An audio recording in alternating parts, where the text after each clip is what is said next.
Olá, começa agora o programa Trabalhador em Foco. Esse programa que é uma realização do Movimento Sindical de Petrópolis através da união de diversos sindicatos que fazem com que eu tenha a oportunidade de levar para você aí de casa informações precisas sobre o dia a dia de todos nós trabalhadores. No programa de hoje, eu tenho o prazer de conversar novamente com o Sebastião Soares. Ele que é jornalista, filósofo, consultor sindical e consultor em administração pública.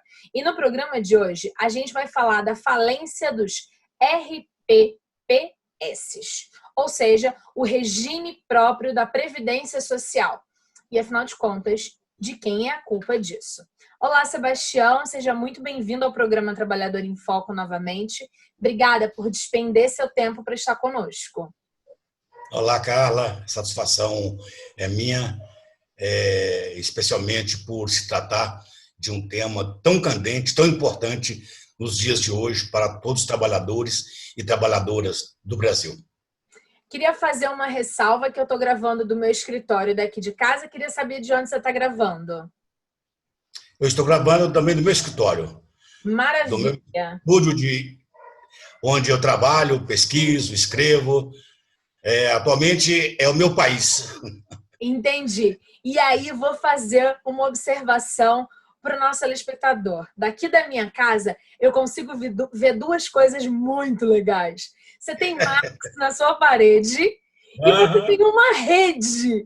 Isso é o Aham. máximo! Porque a gente precisa de verdade estudar e a gente também precisa descansar. Então, assim, queria te dizer que eu começo esse programa adorando esse seu cenário, quase que invejando um pouquinho. Mas só para contar, eu também tenho uma rede bem parecida com essa, que fica aqui do lado de fora da minha casa, que às vezes também é um lugar onde eu deito para poder ler um pouco e tal. A gente precisa ser mais do que só trabalho, não é verdade? Ali é meu divã anti-estresse. Maravilha! Mas vamos começar a falar de uma coisa que muitas das vezes é consideravelmente estressante para a nossa população quando precisa dela. Afinal de contas, o que é a Previdência Social? Bom, a Previdência Social ela é, né, um sistema de proteção de trabalhadores e trabalhadores quando eles chegam ao final da sua vida laboral. Então, é um sistema de proteção social que surgiu inicialmente, os primórdios, ainda no século XIX, na Europa, e, curiosamente, foi criado o primeiro, diríamos assim, o primeiro modelo de previdência por um dos homens mais carrascos e mais sanguinários, reacionário, que era o Otto von Bismarck, o chanceler Bismarck, na Alemanha, que idealizou um sistema de proteção das pessoas, né, dos trabalhadores, também premido, porque havia um movimento sindical muito forte na Europa, especialmente na Alemanha, lutando por direitos, salários, regulamentação do trabalho, proteção da saúde, proteção no ambiente de trabalho. E é naquela história, antes que levem as mãos, eu vou entregar alguns anéis, alguma coisa. Aí o Bismarck criou um sistema de proteção, que veio a ser a Previdência Social, que no Brasil vai surgir por volta, efetivamente, ainda no século passado, por volta entre 1920 e 1930, criando as primeiras medidas protetivas dos trabalhadores em caso de doença, em caso de aposentadoria. Então, não podemos dizer que ainda, no Brasil ainda é um sistema recente. Ele não tem nem 100 anos ainda, né, assim, efetivamente. E sofreu, né, uma série de transformações, de mudanças. Ao longo do tempo. Ao longo do tempo. Porque na administração pública o local preferido das experiências e das irresponsabilidades dos gestores públicos. Certo. No final das contas, quem é o responsável pela organização desse seguro? Ou seja, como é a administração da Previdência Social atualmente no Brasil? Bom, aí é necessário fazer uma distinção. Nós temos 4 sistemas previdenciários importantes. O regime geral, Regime Geral de Previdência Social, que aí é identificado como INSS. Então, todo trabalhador, seja servidor público, seja da iniciativa privada, que trabalhe com carteira assinada, que seja seletista, que desconta para a Previdência Social, então ele é filiado ao INSS e recebe, né, os benefícios e os seus direitos através do INSS, que é uma autarquia, já foi ministério, e hoje é um setor, uma secretaria do Ministério da Economia, portanto, subordinado ao governo federal. O INSS é um órgão federal, né, e está pautado por leis aprovadas pelo Congresso Nacional, mas cuja gestão é feita pelo governo federal, atualmente através do Ministério da Economia. Existe ainda um outro sistema chamado Previdência Complementar. Previdência Complementar é mais ou menos recente entre nós, porque é o seguinte, você tem um teto de benefício do INSS, o teto de aposentadoria em torno de 5 mil e poucos reais. Então, mas eu quero me aposentar com um pouco mais. Olha, então aqui tem um fundo previdenciário, que é uma previdência complementar, você vai contribuir com um percentual e vai ter uma aposentadoria proporcional a essa contribuição. Então, aí é possível que tenha, em vez de 5 mil, pode aposentar com 8, 9, 10, depende da sua poupança na Previdência Complementar. A Previdência Complementar, que é a grande iniciativa aí, ela pode ser por capitalização, pode ser de várias formas, ou seja, você paga conforme o rendimento, ou você já recebe conforme o rendimento, ou você já tem uma previsão de quais serão as suas rendas futuras, seus proventos futuros.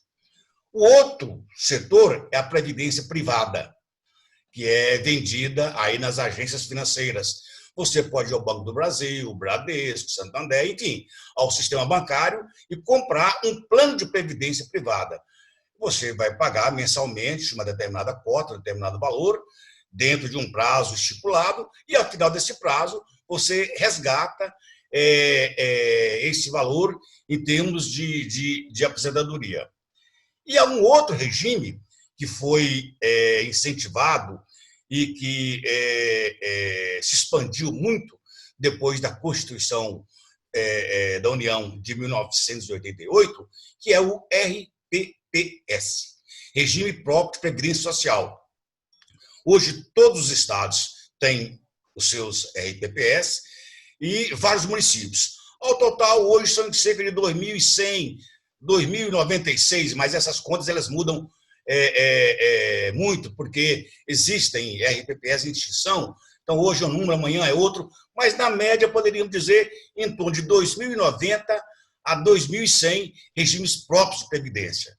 Eu, inclusive, sou funcionário de um regime próprio de previdência, que é o Instituto de Previdência dos Servidores Públicos do Estado de Minas Gerais, o IPSENG. Então, a minha área de trabalho é um RPPS, do Serviço Público. E os RPPS têm uma função muito importante, porque eles atuam paralelamente ao INSS, em estados e municípios, garantindo aposentadorias. Mas eles surgiram de forma não muito, diríamos assim, do ponto de vista de um modelo de gestão e de planejamento adequado. Aconteceu o seguinte, com a Constituição de 88, foram facultados 2 regimes públicos de trabalho. O regime estatutário, vulgarmente, né, regime de concursado. Não é concursado, porque o seletista também tem concursado. Mas era o servidor público e o empregado público. O servidor público era aquele regido pela lei, regime próprio, servidores da União, regime próprio, servidores de Minas Gerais, por exemplo, regido conforme os estatutos dos servidores de cada ente federativo. E também possibilitou a existência dos empregados públicos, aqueles trabalhadores e trabalhadoras contratados, concursados, mas que eram registrados enquanto seletistas, portanto, naturalmente contribuintes do INSS. Mesmo que você trabalhasse numa prefeitura, ou trabalhasse no Estado, ou na autarquia estadual, se o contrato fosse pelo regime da CLT, automaticamente você estaria inscrito no regime próprio, do regime geral de previdência, que é o INSS. Certo. Nos municípios e estados onde as relações de trabalho do setor público fossem através do regime estatutário, então, portanto, aí era facultada a criação de um regime próprio de previdência social. E o que aconteceu? Isso foi logo depois da emenda 20 de 1998, na época de Fernando Henrique Cardoso, que deu uma regulamentação mais organizada dos RPPS, porque houve uma corrida das prefeituras, dos prefeitos, né, dos gestores da época, para criar RPPS. E por quê? Porque estavam todos endividados com o INSS. Recebiam a contribuição dos servidores, não repassavam o INSS, acumulavam dívidas volumosas, e com isso a prefeitura ficava inadimplente e não conseguia os certificados necessários para várias das suas operações. Então, os prefeitos buscavam o INSS, faziam um acordo da dívida, parcelava isso em 300, 400, 200 parcelas, pagava a primeira, a segunda parcela, enviava um projeto para a Câmara, criava um regime próprio de previdência, passava a contribuir para a prefeitura e deixava a dívida do INSS ficar rolando. Quer dizer, aí criava um problema, que ele passava a dar prejuízo a si próprio, porque ele recebia dos servidores, não transferia esse recurso para o fundo de pensão e aposentadoria, o fundo previdenciário, gastava em operações, né, do executivo, e com isso o sistema dos RPPS chegou a um ponto de implosão. Há cerca de 10 anos. É por isso que a gente ouve assim, o governo do estado não vai conseguir pagar os seus servidores aposentados. Porque já gastou antes, já queimou o que tinha antes de forma desonesta. O RPPS é a questão mais importante, porque o regime geral ele tem uma gestão mais qualificada. O INSS, a aposentadoria tem um rigor, conforme a lei, a legislação da época tem que ser obedecida rigorosamente. Há problemas, mas não tanto quanto aos regimes próprios, que ficaram por conta de cada ente federado. Os tribunais de contas do Estado não fiscalizavam, o Tribunal de Contas da União também não havia punição, não há punição. Você nunca ouviu falar que um prefeito foi preso e desviou dinheiro da RPPS. Mas, por exemplo, então, o que acontecia? Eles recolhiam o dinheiro dos servidores, era e é contribuição paritária. O servidor entra com um percentual e o patronal o município com outro, ou o Estado ou o ente federativo com outro percentual. E isso forma o fundo previdenciário. Só que esse fundo, o prefeito, o administrador, o gestor, desviava o dinheiro que recebia dos servidores, os recursos que deveriam estar depositados, aplicados dos servidores, para outras finalidades, não recolhia a obrigação que é do município, que é do Estado, e com isso criou essa situação. Você tem uma ideia, recentemente, dos 2.100 regimes próprios existentes, apenas 539 tinha o certificado de regularidade. Ou seja, isso é um certificado que o governo federal emite. 25%. Esse RPPS está adequado, está seguindo a lei, está seguindo as regras, está capitalizado, tem planilha atuarial correta, não tem risco de insolvência. Então, aí ele recebe o certificado de regularidade. Eram 539, mas desses 539, mais de 200 conseguiram esse certificado por ação judicial, por decisão judicial temporária. Ou seja... Que não parece tão legal assim, né? Porque não deve de 2.000 e poucos, pouco mais de 200 estão efetivamente irregulares. Olha, para você ver a gravidade do problema.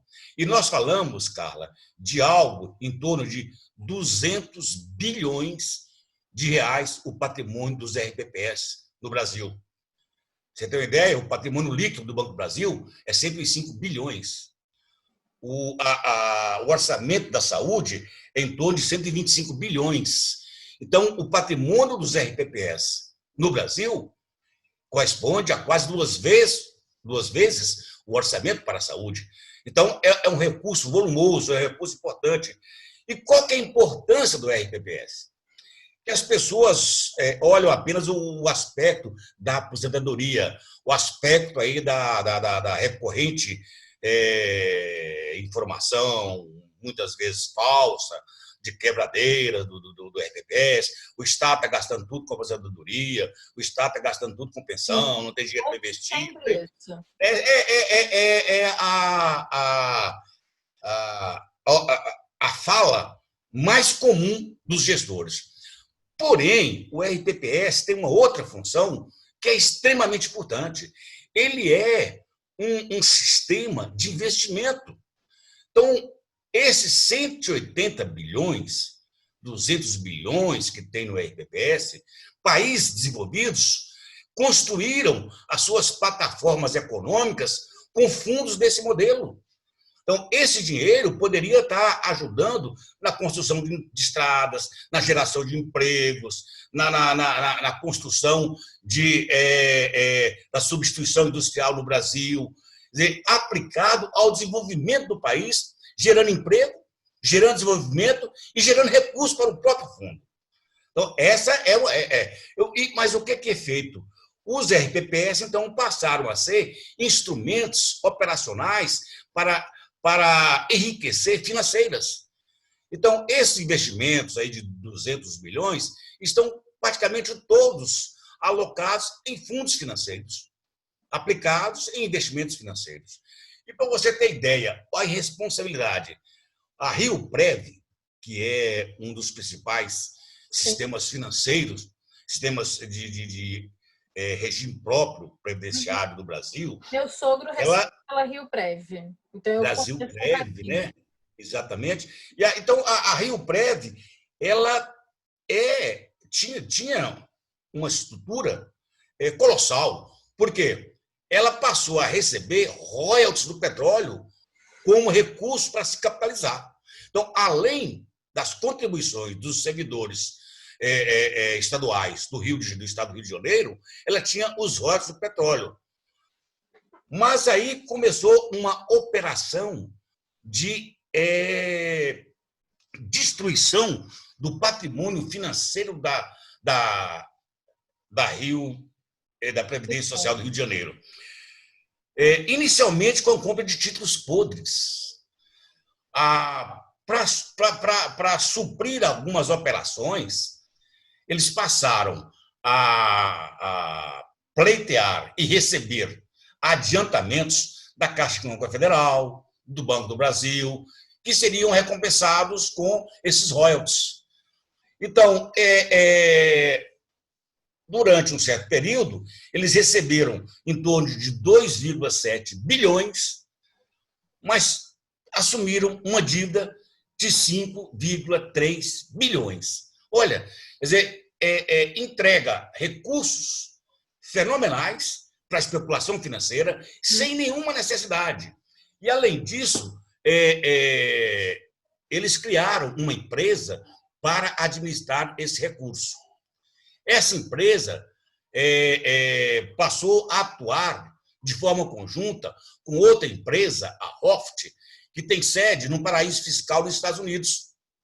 E essa empresa, nos Estados Unidos, que passou a ser responsável por todos os royalties e finanças da RioPrev. Aí está a razão da falência da Rio Previdência.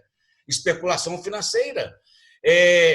Ela acumulou com essas operações onerosas, criminosas, que nunca foram condenadas, uma dívida que chega a torno de 38 bilhões até 2028. Então, portanto, é importante destacar isso, que o desmonte da Previdência Social não é por causa dos servidores e das servidoras públicas, não é por causa dos empregados e das empregadas públicas. É, em essência, por má gestão. Por tudo que foi feito, é má gestão. Minas Gerais. Minas Gerais fez uma reforma da Previdência, instituiu o regime próprio. Aqui foi um dos primeiros estados a ter um regime próprio, desde 1912, que tem uma caixa previdenciária. Então, é um instituto secular, o IPSENG. No governo Anastasia, foi feita uma reforma e foi criado um fundo de previdência, o FUPENG. No governo Anastasia, esse FUPENG era responsável justamente por criar o patrimônio necessário à garantia das pensões e aposentadorias. Em 2013, no governo do PSDB do Anastasia, eles extinguiram o FUPENG e o dinheiro que tinha lá, mais de 3 bilhões, foi aplicado em gastos de quem? Do Executivo.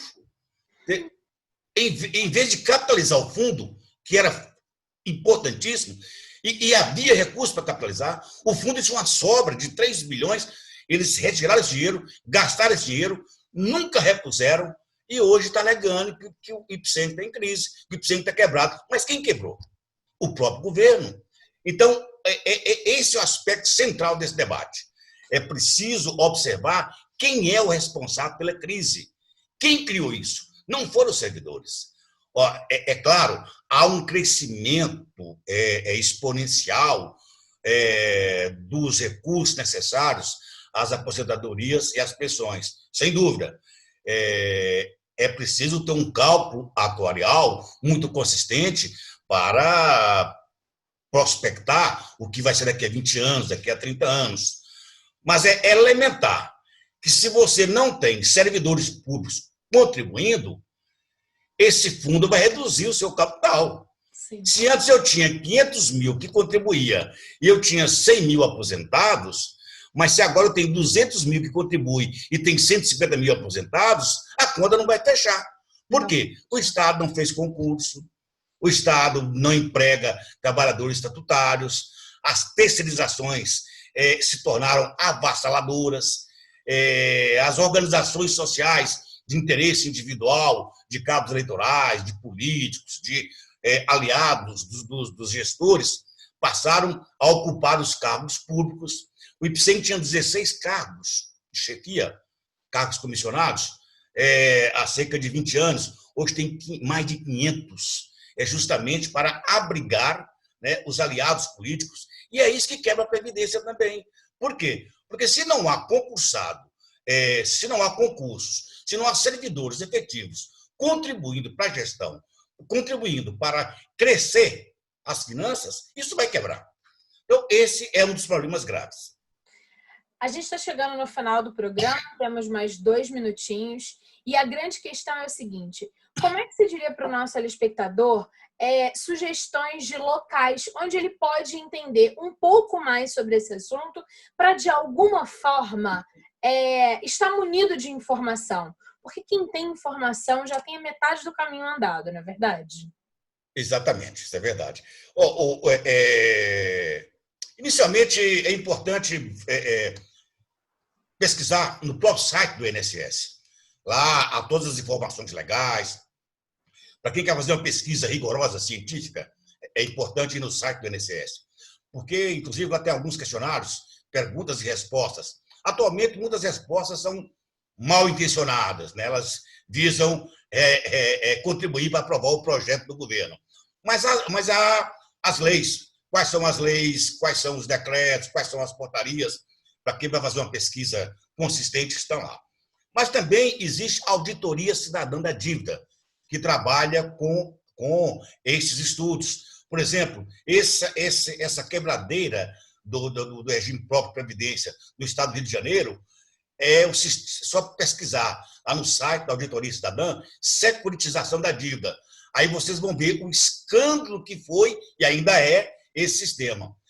Em Minas Gerais, agora, também pode pesquisar no próprio site do Instituto de Previdência, sabendo que os mesmos empresários que quebraram, que destruíram o Rio Previdência, agora são os gestores do projeto em Minas Gerais.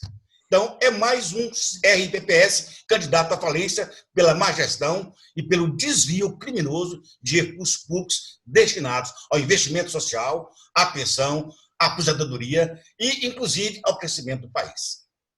Maravilha. Sebastião, queria mais uma vez te agradecer por você compartilhar conosco um pouquinho do teu conhecimento de um tema que até hoje a gente não tinha abordado aqui no programa Trabalhador em Foco, que a gente sempre fala com o INSS, mas que a gente também precisava falar sobre esse outro regime que, com certeza, tem tantos trabalhadores envolvidos nessa questão e que ficam receosos por conta do seu futuro, não é verdade? Agradeço de verdade, é sempre um imenso prazer falar com você. Eu que te agradeço, Carla. Bom trabalho, excelente programa. Sou ouvinte de carteirinha. É um prazer. Parabéns. É uma coragem manter um programa como esse. Parabéns a vocês. Eu sinceramente agradeço ao Movimento Sindical de Petrópolis pela confiança que eles têm no meu trabalho. A gente já tem quase 7 anos no ar, sempre na tentativa de levar uma outra voz, uma outra fala, aquela do trabalhador para o trabalhador. Às vezes eu sou questionada, às vezes eu sou muito questionada porque sou jornalista, assim como você, a gente tem o princípio básico de não emitir opinião, mas quando a gente se percebe trabalhador, a gente parte daí para então emitir algum tipo de opinião que tem a ver com todos nós trabalhadores. Obrigada de verdade, Sebastião, é um grande prazer. E nesse sentido, nós do Observatório Sindical Brasileiro temos total identificação com o seu programa, porque estamos voltados para o mundo do trabalho. Parabéns e obrigado, Carla. Obrigada. E obrigada a você aí de casa, que ficou com a gente, que hoje está entendendo um pouquinho mais sobre o regime próprio de previdência social, que é tão importante para todos nós. Um abraço grande e até o próximo programa. Tchau, tchau. Tchau.